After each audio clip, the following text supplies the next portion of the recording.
우리나라는 어떤 것을 포장하는 것에 굉장히 익숙합니다.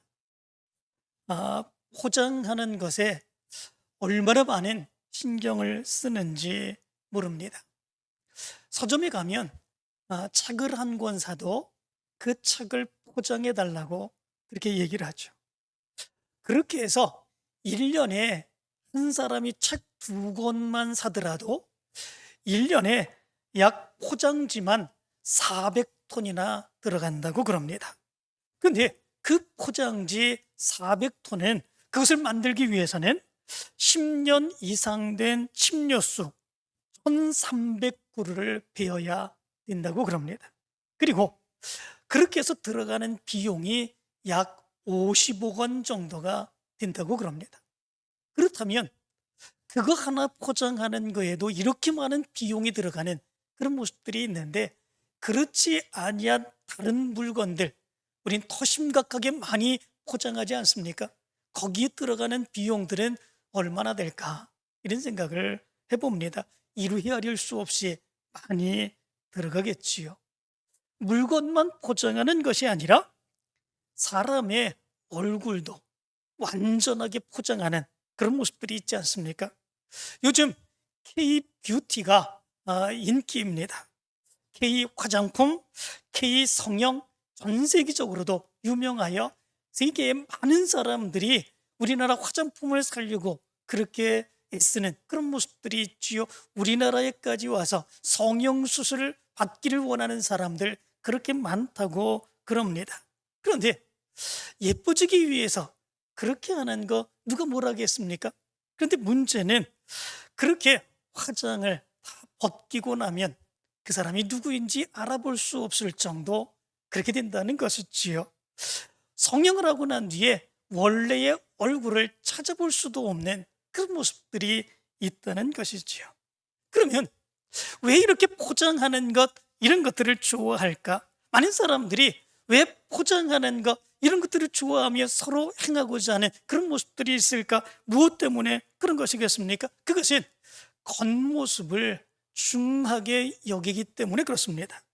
겉모습을 포장하여 화려하게 좋게 바꾸는 그런 모습들이 있는 거죠. 그러면 더 좋게 보입니다. 더 값어치 있게 보이는 그런 모습들이 있는 거지요. 그래서 서로 이렇게 포장하는 이런 모습들이 있는 거죠.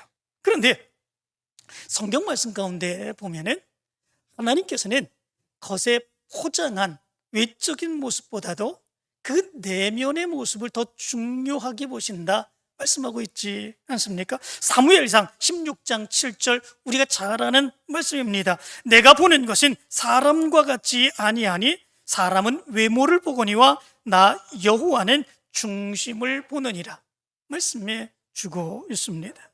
그런데 포장을 해서 아름답게 하는 것, 보기 좋게 하는 것, 이런 것들은 나쁜 것이라고 볼 수 없지요. 그 포장을 통해서 그 사람의 정성을 볼 수 있습니다. 그리고 그 포장을 통해서 받는 사람도 얼마나 기분이 좋은 그런 모습들이 있는지 모릅니다. 잘 포장하면 그것보다 더 좋고 아름다운 것이 없습니다. 그런데 문제가 있습니다. 그 포장을 행하게 되면 그 안에 물건이 어떠한지 생각하지 않고 포장만 더 과하게 하는데 문제가 있다라고 하는 거죠. 포장이 더 중요합니다. 그 안에 내면에 그 안에 있는 것, 그 물건이 더 중요한데 포장하는 것을 더 중요하게 보아서 그 안에 것을 제대로 보지 못하는 것, 그것이 더 심각한 문제가 될 수 있다라고 하는 것입니다. 모스크바의 한 출판사에 어떤 남루한 한 사람이 찾아갔습니다. 그리고 자기가 가지고 간 그런 원고 뭉치를 그에게 내어놓았지요. 그리고 얘기를 합니다. 이제 이 원고를 책으로 출판해 주었으면 좋겠습니다. 출판사 사장에게 그렇게 얘기를 합니다. 출판사 사장은 그렇게 남루한 옷을 입은 그 사람을 위아래로 쳐다봅니다. 그리고 이렇게 말합니다. 그런 원고는 얼마든지 굴러다니고 있습니다. 비록 그 책을, 그 원고를 갓 출판하는 데에 그 출판 비용을 다 낸다고 할지라도 우리 출판사에서는 그것을 책으로 출판해 줄 수 없습니다. 그렇게 단호하게 거절을 합니다. 그런데 그 남루한 그 사람이 내려놓았던 원고를 다시 주섬주섬 집으며 자기의 품속으로 집어넣고 이렇게 얘기를 했다고 그럽니다. 나는 사람들이 분명히 나의 글을 기다리고 있다고 확신합니다. 그렇게 얘기를 했다고 그럽니다. 나는 분명히 많은 사람들이 내 글을 기다리고 있다고 생각합니다. 그리고 이제 되돌아가게 됩니다. 그때에 출판사 사장이 이 사람이 어떤 사람이지? 어떤 사람이길래 저렇게 확실하게 이렇게 얘기하지? 그런 생각이 들지요. 그리고 가려고 하는 그 사람을 세우고 이름을 물어봅니다. 당신의 이름이 뭐요? 물어봅니다. 그러자 그 사람이 대답을 합니다. 내 이름은 톨스토이입니다. 이렇게 대답을 합니다. 그 주인은, 출판사 주인은 깜짝 놀라게 되지요. 겉에 나오는 그의 남루한 옷의 모습을 보고 그 사람의 원고를 아예 출판할 가치조차도 없다고 거절한 그런 모습들이 있었는데, 그 사람이 톨스토이, 아주 유명한 소설가였었기 때문에 그렇습니다. 의자에서 벌떡 일어나 다시 사죄를 하고 그 원고를 우리 출판사에서 출판할 수 있도록 해주십시오, 그렇게 간절하게 요구했다고 그럽니다. 그러나 톨스토이는 그 자리에서 대답도 하지 않냐고 팔을 돌려서 돌아갔다고 하는 그런 이야기가 있습니다. 출판사 주인은 남루한 옷차림만 보고 그 유명한 톨스토이는 알아보지 못했습니다. 그래서 어쩌면 톨스토이의 책을 출판해서 돈방석에 앉을 수도 있었으나 그는 그 기회를 날려버리고 말았던 것입니다. 그런데 예수 그리스도를 바라보는 사람들의 모습 가운데도 바로 이런 모습들이 있는 것을 보게 됩니다.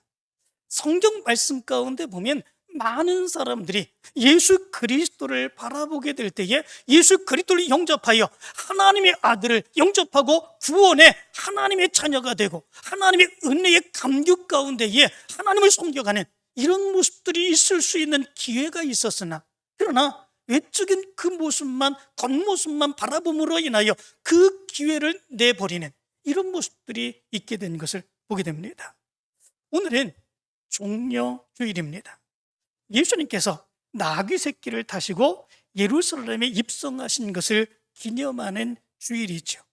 예수님께서 나귀 새끼를 타시고 예루살렘에 입성하신 것을 환영했던 무리들, 그 사람들은 예수님이 어떤 모습을 보았겠습니까? 예수님의 겉모습만 보고 예수님을 따랐습니다. 그러나 나중에는 오히려 그 겉모습만 보고 따랐다가 그들의 기대, 그들의 요구를 부응해 주실 분이로 생각하지 못한 결과 결국은 예수님을 십자가에 달리도록 내어주는 이런 모습들이 있게 된 것을 보게 됩니다. 성경 말씀, 마태복음의 말씀 가운데 보면 그때의 예수님이 예루살렘에 입성하실 때의 그 모습을 이렇게 말합니다. 무리의 대다수는 그들의 겉옷을 길에 펴고 다른 이들은 나뭇가지를 베어 길에 펴고 앞에서 가고 뒤에서 따르는 무리가 소리 높여 이르되 호산나 다윗의 자손이여 찬송하리로다, 주의 이름으로 오시는 이여 가장 높은 곳에서 호산나 하더라. 이렇게 말씀해 주고 있습니다. 예수님이 예루살렘에 새끼 나귀를 타고 입성하시는 그 모습에 많은 수많은 무리들이 예수님을 찬양합니다. 그들의 옷을 벗어서 길가에 펴니다. 그리고 다른 사람들은 나뭇가지를 자라다가 그 밑에 비어 길가에 펴게 됩니다. 앞에서 뒤에서 호산나 다윗의 자손이여 찬송하리로다 찬양하는 이런 모습들이 있습니다. 이 무리들이 왜 예수님 정말 보잘것없는 그 모습으로 예루살렘으로 올라가시는 이 예수님을 왜 이렇게 환호하며 찬양하는 그런 모습들이 있는 것이겠습니까? 그것은 예수님이 그동안 행하신 수많은 기적과 능력을 보았기 때문에 그렇습니다.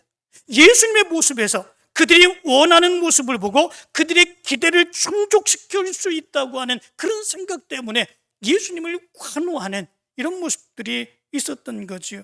그런데 그들은 예수님께서 왜 그런 기적을 일으키셨을까? 왜 수많은 병자들을 고치셨을까? 수많은 귀신 들린 자들을 주님께서 고쳐주시고 회복시켜 주신 그런 역사가 있었을까? 그런 것들은 전혀 생각하지 않았습니다.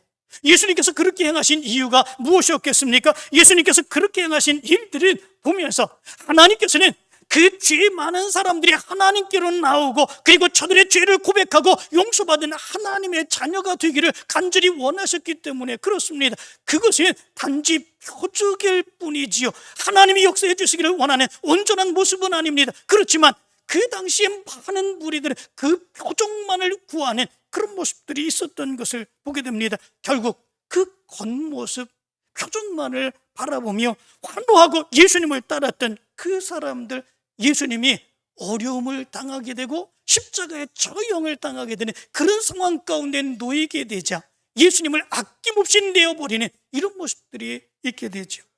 그 모습에 대해서 누가복음 23장에 있는 말씀 보면 이런 말씀으로 기록되어 있습니다. 빌라도가 너희가 이 사람이 백성을 미혹하는 자라 하여 내게 끌고 왔도다. 보라, 내가 너희 앞에서 신문하였으되 너희가 고발하는 일에 대하여 이 사람에게서 죄를 찾지 못하였고, 보라, 그가 행한 일에는 죽일 일이 없느니라. 그러므로 때려서 놓겠노라. 우리가 일제히 소리질러 이르되 이 사람을 없이 하고 바라바를 우리에게 놓아주소서 하니, 이 바라바는 성중에서 일어난 밀란과 살인으로 말미암아 옥에 갇힌 자로라. 이렇게 말합니다. 예루살렘으로 예수님께서 나귀 새끼를 타고 올라가실 때 그렇게 다윗의 자손이 호산나 외치며 그들이 옷을 벗어서 깔고 그리고 나무를 가져다 깔고 예수님을 환호하는 이런 모습들이 있었는데, 어떻게 이런 일이 있게 되었을까라고 하는 거죠. 그 엄청난 환호, 그리고 예수님을 따르고자 하는 그런 모습들은 완전히 사라지게 되고, 오히려 그 당시에 밀란과 살인한 사람 바라바, 그 사람을 대신 놓아주고 예수님을 십자가에 못 박으라고 어떻게 그렇게 이야기할 수 있을까라고 하는 거죠. 무엇 때문에 그런 것이겠습니까? 그 무리들은 겉으로 드러난 것만 보았기 때문에 그렇습니다. 그래서 예수님께서 크신 능력으로 기적을 일으키시고 병자를 고치시고 귀신을 물리치는 그 모습을 보면서 예수님께서 그들이 원하는 것을 이루어 주실 것이다 생각하는 모습 때문에 그렇습니다. 그러나 예수님이 철저하게 낮아진 모습으로 고통받고 괴로움을 당하고 십자가를 지게 될 그 위기에 처하게 되자 그들의 기대, 그들이 원하는 것, 그런 것들이 한순간에 날아가 버리고 말았다. 아무런 것을 이루어질 수 없다, 예수님을 통해서 이루어질 것이 없다 생각한 그 모습 가운데 예수님을 차라리 살인과 밀랑의 주둔자, 그 사람과 바꾸는 것이 좋겠다 생각하며 예수님을 십자가에 못 박히게 내어버리는 이런 모습들이 있게 된 것을 보게 됩니다. 그 많은 무리들, 그들은 예수님을 영접할 수 있었습니다. 예수님을 온전하게 따를 수 있었습니다.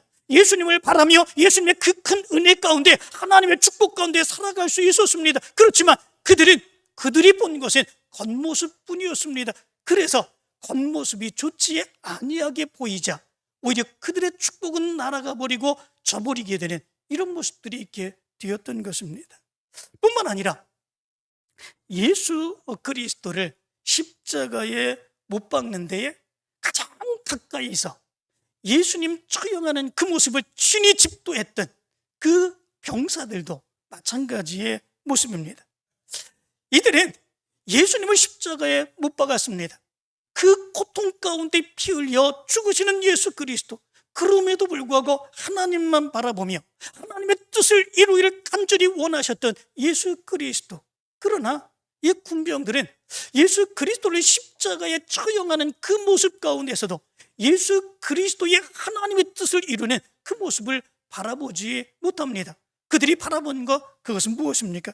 요한복음의 말씀 가운데 보면 군인들이 예수를 십자가에 못 박고 그의 옷을 취하여 네 깃에 나눠 각각 한 개씩 얻고 속옷도 취하니 이 속옷은 호지 아니하고 위에서부터 통으로 짠 것이라. 군인들이 서로 말하되 이것을 찢지 말고 누가 얻나 제비 뽑자 하니. 이렇게 말씀해 주고 있습니다. 군인들이 관심을 가진 것, 그것이 무엇이겠습니까? 하나님의 뜻이 어떻게 나타나는가? 예수 그리스도께서 십자가상에서 왜 죽고 있는 것인가? 라고 하는 것, 그거 생각하지 않습니다. 단지 그들이 본 것은 죄인 예수 그리스도였습니다. 죄인 예수였습니다. 예수 그리스도께서 죽으면 관례상 십자가에 달려 죽는 사람들의 소지품들을 바로 그것을 집행하는 군병들이 나누어 갖는 것, 그것에 관심을 가졌고 서로 좋은 것을 얻기 위해서 제비 뽑아서 갖게 되는 그런 모습들이 있게 되었던 것을 보게 됩니다. 그 사람은 당연히 죄를 지었기 때문에, 많은 죄를 지었기 때문에 십자가에 죽는 것이지 그것이 그들의 관심이었고 다른 관심들은 갖지 않았습니다. 자기들에게 돌아올 분깃, 그것만 관심을 가졌지요. 그리고 십자가에 죽는 예수는 당연하게 죽어야 될 그런 사람으로 생각했습니다. 누가복음 23장 36절 37절은 그래서 이렇게 말합니다. 군인들도 희롱하면서 나와 신포도주를 두며 이르되 네가 만일 유대인의 왕이면 네가 너를 구원하리라 하더라. 이렇게 말씀해 죽었습니다.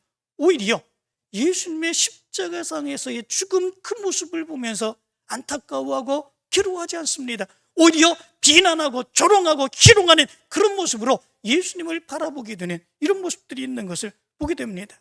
이 군병들은 십자가에 달린 예수 그리스도, 그들이 예수 그리스도를 처형하면서 그 철저하게 흐르는 그 피, 괴로움, 고통, 그것이 나를 위하여, 우리를 위하여 내 죄 때문에 흘리시는 바로 그 안타까움과 괴로움의 모습인데 그것을 바라보지 못합니다. 그는 당연하게 죽어야 될 그 사람, 그래서 그 사람이 비난받고 조롱받아야 될 그 사람, 그리고 그가 가지고 있는 그 마지막 남은 것, 그것이 누구에게 더 좋은 것을 가지고 갈까 제비 뽑아서 그것을 가지기를 원하는 이런 모습들이 군병들의 모습 가운데 있지요. 무엇 때문에 그렇습니까? 바로 겉모습만 보았기 때문에 그렇습니다. 겉모습만 보니까 당연히 죄진 자로 죽어야 될 자이지요. 그에게 돌아갈 그 몫을 차지하기만 하면 자기네들이 다 한 것, 그것 아니겠습니까?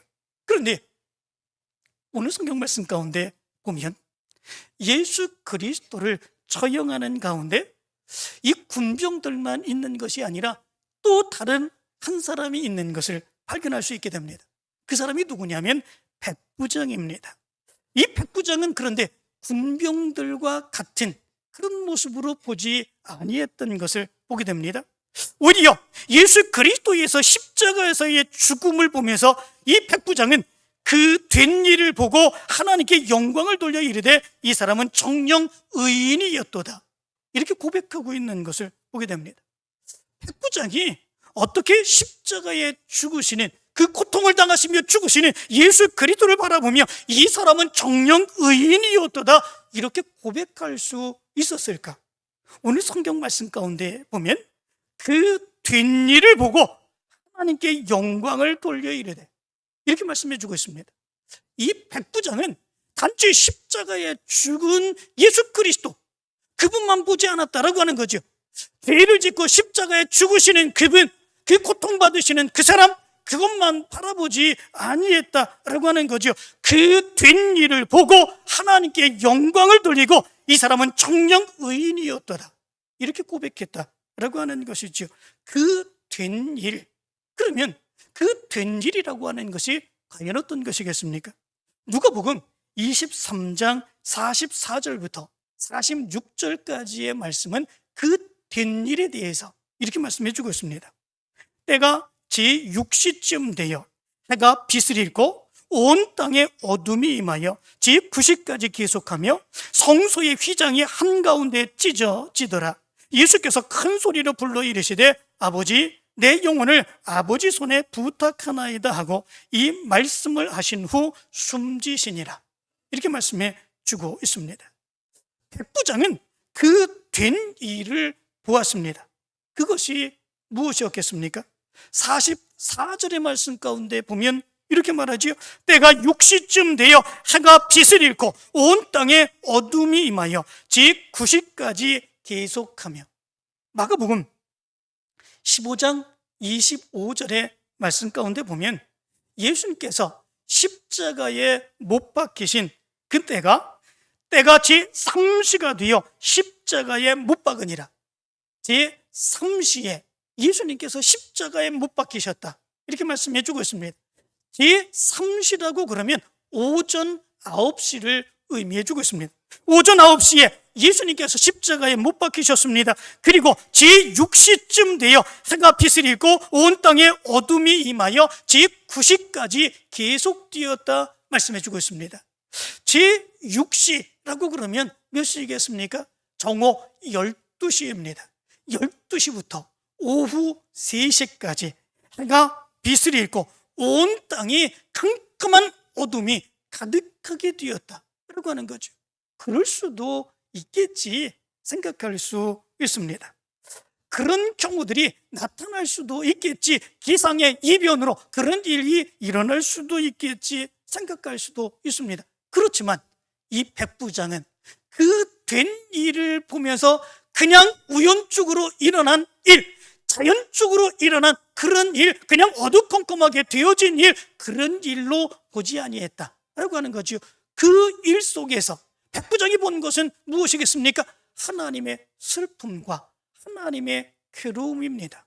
세상에 많은 사람들의 죄를 대신하여 십자가에 피 흘리며 죽으시는 예수 그리스도, 그 안타까움의 모습들, 그리고 그 모습 가운데서 수많은 죄악 가운데서 죽어가는 사람들을 구원하시기를 원하시는 예수 그리스도의 십자가의 죽으심, 그 모습을 보시며 하나님의 슬픔, 하나님의 괴로움, 그 모습이 어두움과 캄캄함의 모습으로 나타나게 된 것을 보게 됩니다. 그 된 일을 보면서 백부장은 이것이 하나님의 뜻이구나, 이것이 우연적으로 되어진 일들이 아니라 하나님이 행하시는 일이구나, 하나님의 역사구나, 하나님이 구원하시는 하나님의 역사구나 라고 하는 것들을 분명하게 바라보는 그런 모습들이 있었다라고 하는 것을 이야기해 주고 있습니다. 두 번째, 그 된 일에 대해서 45절은 이렇게 말합니다.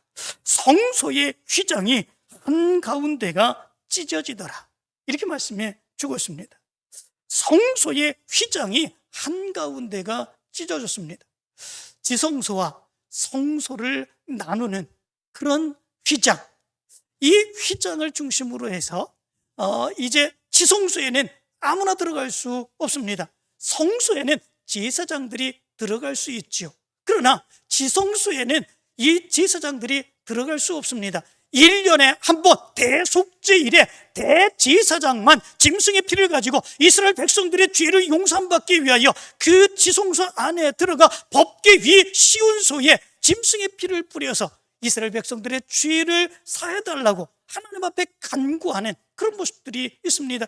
바로 그 휘장 안으로는 아무로 들어갈 수 없습니다. 죄악된 사람들이 들어갈 수 없습니다. 그렇지만 예수 그리스도께서 십자가에 죽으시는 바로 그때에 휘장이 위에서부터 아래로 찢어지게 되는 이런 모습들이 있게 됩니다. 이제는 더 이상 그 하나님께로 나가는 그 길이 막힌 것이 아니라 예수 그리스도의 보혈의 피로 그 휘장이 찢어지고 하나님 앞에 나가는 그 길이 열려지게 되는 이런 모습들이 있었다고 하는 사실을 누가는 여기 본문의 말씀을 통해서 가르쳐주고 있는 것을 보게 됩니다. 그래서 히브리서 10장 20절은 이렇게 말합니다.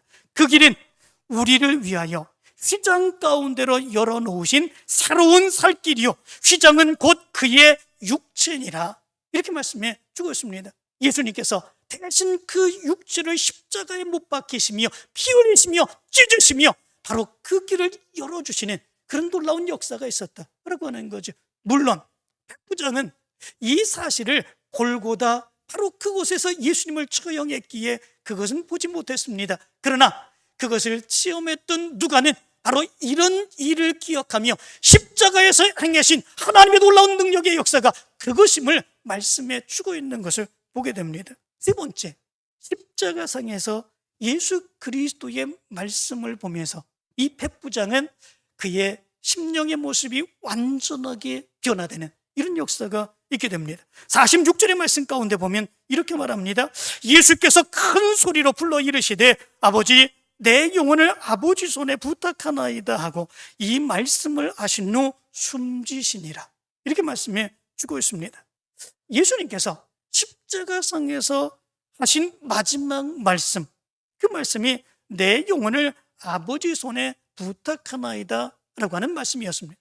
보통 사람들 같으면 이런 억울한 일을 당했을 때, 내가 죄도 지은 것이 없을 때 죽어야 되는 그런 모습들이 있다면 억울하다고, 이런 일이 어떻게 있을 수 있냐고 발버둥 치고 그리고 원망하는 이런 모습들이 있을 수 있겠지요. 그러나 예수님의 모습에는 그런 모습이 없었습니다. 단지 내 영혼을 아버지 손에 부탁하나이다 라고 하는 말씀을 하시고 그리고 숨지시는 그런 모습들이 있었습니다. 백부장, 하나님을 알지 못하던 로마 군대의 장교, 그가 십자가에 처형당하는 예수 그리스도의 모습, 그 모습을 보면서 하나님에 대한 경외감을 갖게 됩니다. 하나님이 행하시는 일들에 대한 놀라운 하나님의 뜻을 깨닫게 됩니다. 그의 모습은 분명 죄인으로서 십자가에 피 흘려 죽는 그 모습이었습니다. 그렇지만 이 백부장은 그 십자가에 죽으신 예수 그리스도의 모습을 통해서 하나님이 행하시는 하나님의 역사, 죄악된 사람들의 모습을 보면서 안타까워하시고 캄캄한 어둠을 내리시면서 괴로워하시며 그 모든 사람들이 하나님께로 달려나오기를 원하는 간절한 마음, 그럼에도 불구하고 하나님의 뜻을 이루기 위하여 마지막 자기의 영혼을 하나님께 부탁하고 숨지시는 그 모습을 바라보게 됩니다. 하나님의 놀라운 역사를 깨닫게 되지요. 그리고 그의 입술을 통해서 바로 이제 하나님께서 행하신 그 일들, 이것을 준행한 예수 그리스도는 의인이었도다 고백하고 있는 것을 보게 됩니다. 마태복음 27장 54절의 말씀 가운데 보면 이는 진실로 하나님의 아들이었도다. 백부장은 이렇게 고백했다고 말씀해 주고 있습니다. 마가복음 15장 39절의 말씀 가운데 보면 이 사람은 진실로 하나님의 아들이었도다 이렇게 고백했다고 말씀해 주고 있습니다. 그런데 바로 누가는 하나님의 아들 대신 의인이었도다 이렇게 고백하고 있습니다. 왜 이렇게 다르겠습니까? 하나님의 아들, 의인, 무엇이 다른 것이겠습니까? 여기 의인이라고 하는 말은 디카이오스라고 하는 말입니다. 이 말은 의로운 사람, 의인이라고 하는 의미인데, 모세의 율법과 랍비의 유전들을 엄격하게 준행하는 사람들을 그 당시의 유대인들은 의인이라 이렇게 불렀다라고 하는 것이지요. 그러면 예수 그리스도께서 행하신 이 일들은 율법을 준행하기 위해서, 랍비들의 유전을 준행하기 위해서 바로 그렇게 행한 것이다 라고 하는 것이겠습니까? 아니지요. 누가는 여기서 하나님의 아들이라고 하는 말보다도 의인이라고 하는 표현을 행하며 예수 그리스도께서 무엇을 하신 것인가 라고 하는 것을 여기서 분명하게 드러내 주고자 하는 거죠. 그것은 무엇입니까? 힘들고 어려운 고통의 모습, 십자가에 죽는 그 모습, 그럼에도 불구하고 하나님의 뜻을 이루기 위하여 믿음으로 순종하며 그것을 믿음으로 받으며 하나님의 뜻을 이루는 그 예수 그리스도의 모습을 보면서 예수님은 하나님의 뜻을 이루기 위한 의인의 모습으로 죽었다 고백하고 있는 것을 보게 됩니다. 바로 예수는 십자가에 죽는 죄인의 모습으로 죽었지만 그는 하나님의 뜻을 이룬 하나님의 아들이었다라고 하는 고백이죠. 전승에 의하면 이 백부장의 이름은 페트로니우스라고 하는 사람이었다고 그럽니다. 그리고 그는 십자가상에서 예수 그리스도의 죽음의 모습을 보며 예수 그리스도를 영접하고 예수 그리스도를 믿고 예수 그리스도를 증거하다가 갑바도기아에서 순교하여 죽었다라고 하는 전승이 있습니다. 이것을 가만히 생각을 해봅니다. 어떻게 똑같은 예수 그리스도를 따랐는데 이렇게 다른 모습이 나타날 수 있을까? 무리들과 그리고 군병들이 예수 그리스도를 따르던 그 모습들, 어떻게 그 모습과 이 백부장이 예수 그리스도를 따랐던 그 모습 어떻게 이렇게 다를 수 있을까? 무엇 때문에 그렇습니까? 무리들과 군병들은 예수 그리스도의 겉모습만 바라보며 따랐기 때문에 그렇습니다. 예수 그리스도의 겉모습, 죄인의 모습으로서 처형당하는 그 모습, 자기의 모든 뜻을 이루어줄 그 사람으로서의 모습들, 그렇지만 그것이 실망이 되어 그 기대가 무너지게 되니까 예수 그리스도를 버렸던 모습들, 겉모습만 바라보며 예수 그리스도를 따랐기에 예수 그리스도를 아낌없이 내어버릴 수 있었던 그런 모습들이 있었던 것이지요. 그러나 백부장은 그것이 아니었습니다. 그 안에서 행하시는 하나님의 역사를 보았습니다. 하나님께서 행하시는 하나님의 능력을 보았습니다. 그것이 무엇 때문에 그런 일이 일어날 수 있었을까? 이것은 우연히 된 것이 아니라, 그냥 되어지는 것이 아니라, 죄인이 그냥 십자가에 못 박히신 것이 아니라, 하나님이 예수 그리스도를 통해서 우리를 구원하시고자 하신 하나님의 역사였다라고 하는 것을 바로 그 뒷일을 통해서 이 백부장은 깨닫게 되었던 거죠. 그 모습 가운데서 예수는 분명히 의인이었다, 이런 고백이 그의 모습 가운데 나타날 수 있게 되었던 것이죠. 우리가 이 세상을 살아갈 때도 똑같이 이런 모습들이 나타날 수도 있습니다. 우리에게 드러나는 그런 많은 일들, 그냥 보여지는 일들만 바라보며 살아가는 모습들이 있으면 우리의 모습도 무리의 모습과 그리고 군병들의 모습처럼 그렇게 행할 수 있습니다. 좋을 때는 좋은 거지요. 어렵고 힘들 때는 그냥 재수가 없다고 생각합니다. 왜 나에게 이런 일이 생기나 생각하는 그런 모습들이 있습니다. 보이는 것만 볼 때는 그렇습니다. 그렇지만 보이지 아니하는 하나님의 역사를 보면은 다릅니다. 보이지 아니하는 하나님의 역사를 보게 되면, 그것을 볼 수 있는 믿음의 사람이 되면, 하나님이 그것을 통해서 나에게 무슨 말씀을 하실까? 하나님은 어떤 역사를 일으켜 주실 것인가? 하나님의 역사를 이루기 위해서 나는 그러면 어떻게 결단해야 될 것인가? 어떻게 하나님의 역사를 보기 위하여 믿음으로 나가야 될 것인가? 백부장처럼 결단하며 예수 그리스도께서는 정녕 의인이었다고 고백하며 믿음으로 달려갈 수 있는 이런 모습들이 나타나게 되는 거죠. 사랑하는 성도 여러분, 이 시간에 여러분들의 신앙을 한번 생각해 보시기를 바랍니다. 여러분들의 신앙의 모습이 그냥 무리들처럼, 그냥 군병들처럼 드러나는 일들, 겉으로 나타나는 일들, 그런 것만 보며 좋아하고 싫어하고 원망하고 불평하는 이런 모습들로 살아가고 있는 것입니까? 아니면 나에게 나타나는 그 모든 일들을 보면서 하나님은 나를 통해서 무슨 일을 이루시기를 원하실까? 하나님은 지금 어떻게 하나님의 뜻을 이루기 위하여 지금 우리의 삶을 인도하여 주시고 계신가? 이런 것들 믿음 안에서 보며 분별하며 결단하며 살기를 원하십니까? 이 시간에 여러분들의 믿음이 백부장의 믿음이 되기를 간절히 축원합니다. 여러분들의 삶에서 하나님의 역사를 보면서 여러분들의 믿음의 고백에서 백부장이 고백했던 정령 의인이었도다, 이 믿음의 고백을 행하며 하나님의 뜻을 이루며 살아가게 되는 여러분들 되시기를 간절히 축원합니다.